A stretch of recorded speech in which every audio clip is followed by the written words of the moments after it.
Itu kata ulama. Apa maksud berlaku begitu? Tak apalah. Itu pendapat saja, pendapat saja.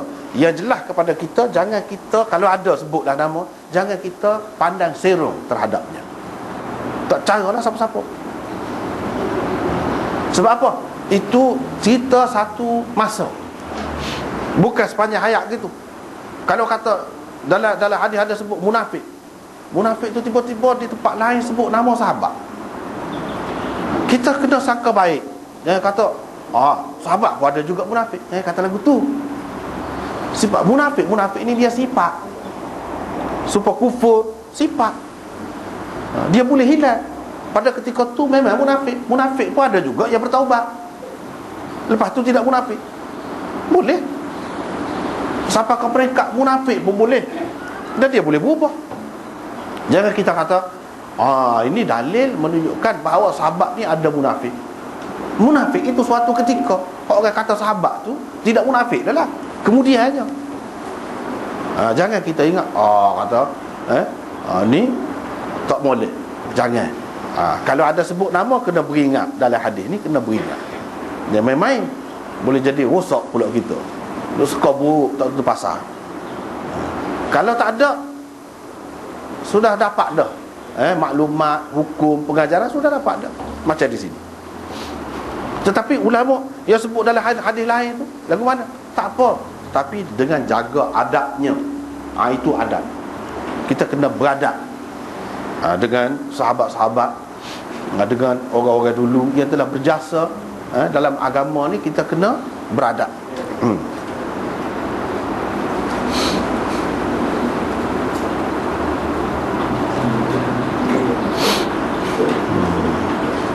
Riwayat yang kedua, letak bekas tu di bawah punggungnya. Letak bekas di bawah punggung, apa maksud ni?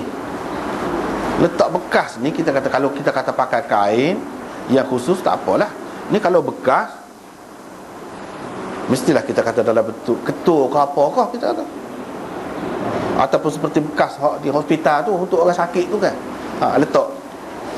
Letak tu kalau di bawah kain, mestilah kita kata siapa boleh perah dah ke, siapa titik daripada kain tu ke, ataupun boleh diletak di bawah. Itu boleh dilakukan oleh orang perempuan. Boleh. Perbuatan dia yang seumpama itu tak apa. Letak bawah kain, kita kata pakai kadah hot dalam. Bila nak duduk, buka, duduk atas. Tapi bahagian luar ni tutup. Hot tu duduk dalam, boleh buat lagu tu. Boleh buat lagu tu. Dan kalau kita nak betul sikit kedudukan apa namanya bekas tadi, tak apa. Tidak kata menjejaskan sembahyang, tak. Boleh buat lagu. Ini kalau hak teruk sangatlah, boleh sampai ke peringkat tu. Lepas tu di sini disebut isteri Nabi sallallahu alaihi wasallam. Setengah ulama menafikan. Dia kata tak ada ni. Isteri Nabi tak ada hak istihadah. Mari kotor tu ada. Tapi setengah-setengah orang yang terlajak ni, dia mari kotor pun dia nafi juga daripada isteri Nabi. Tak betul tu. Terutamanya ada yang sebutkan Aisyah ni. Bapa ayah dia tu orang panggil Abu Bakar. Abu Bakar tu sama dengan Bikr lah. Kalau Abu Bikr tidak Abu Bikr ni Abu Bakar. Abu Bakar bukan Bikr. Tapi dia kata sebab Aisyah tu darah semua. Darah semua tu lagu mana ni tak mari kotor. Tak betul. Banyak dalam hadis-hadis disebut Aisyah sendiri mari kotor berapa kali dah kita sudah jumpa sebelum pada ni. Isteri-isteri dia pun mari kotor. Cuma istihadah ni ada khilaf di kalangan ulama. Cuba kita tengok sini 259. Ketiga-tiga hadis di bawah bab ini dengan jelas menyangkal pendapat sesetengah ulama seperti Ibnul Jauzi dan lain-lain yang mengatakan bahawa tidak ada seorang pun isteri Nabi SAW pernah beristihadah. Dia kata tak ada. Sebab apa? Kalau kita kata ada, kenapa tak molek?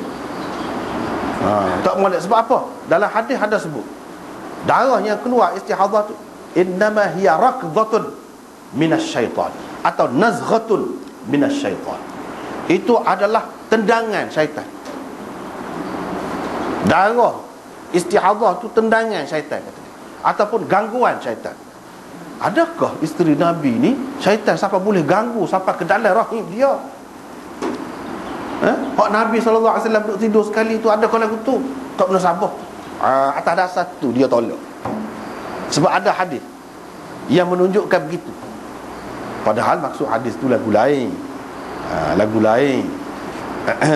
Tidak semestinya yang berlaku tu ada kerana tendangan syaitan. Dia sebut tu ada ketikanya, ada kalanya syaitan nak menyusahkan seseorang perempuan itu dengan dia mencetuskan, dengan dia membuat, sama ada dengan sebab zahir ataupun tidak sebab zahir. Dia yang memecahkan mana-mana urat sehingga keluar. Apabila keluar jadi terganggulah perempuan itu. Jadi duduk mikir, hak ni hek kau istihadhah kau gapo, padahal istihadhah dia tak sembahyang. Dia ingat kau hek. Itu gangguan daripada syaitan lah. Syaitan dia buat sesuatu yang boleh menimbulkan kemuskilan ataupun keraguan dalam hal-hal agama kita.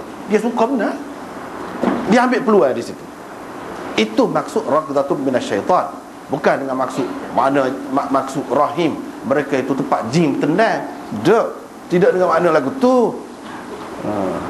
Gangguan dia tu, dia ambil peluang di situ. Sama ada dia yang mencetuskan dan kita tidak nampak sebab tu. Sebab zahir tu kita tidak nampak. Kita nampak orang mana-mana pecah ataupun luka. Tu je. Hak di belakang tu, di belakang tu kita tidak nampak. Nabi SAW ada sebut, ada kalanya dengan sebab gangguan syaitan. Sengaja dia nak ganggu kita. Tak ada apa-apa pun. Memanglah syaitan hatu, orang panggil hatu kan. Tak ada apa-apa, dia nak kosek kita. Dia nak usik kita biar jadi takut. Saja-saja. Tu hak ringan lah tu. Kalau hak berat lagi.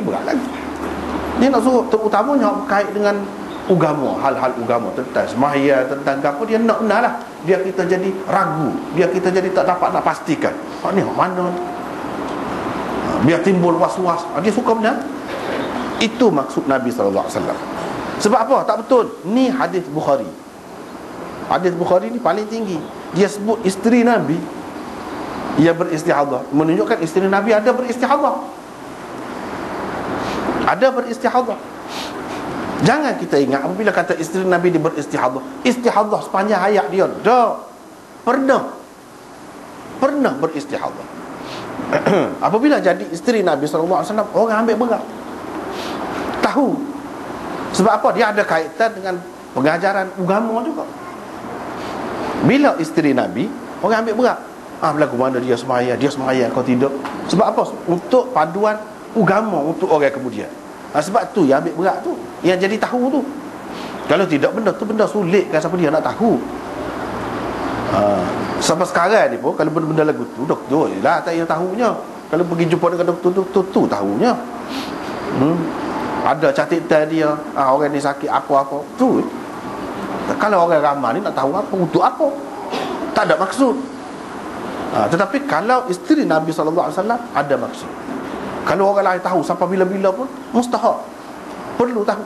Sebab dia ada kaitan dengan hukum agama.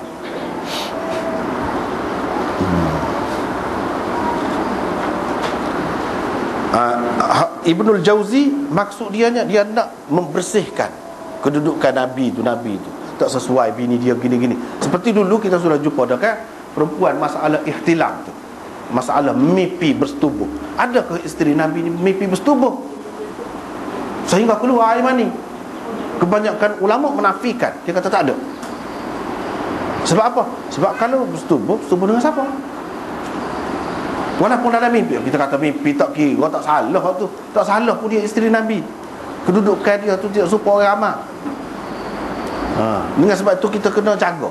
Lepas tu ada kata, bapanya kalau dia bersetubuh dengan Nabi, dia mimpi bersetubuh dengan Nabi, tak boleh kah? Mimpi bersetubuh juga, ihtilam juga.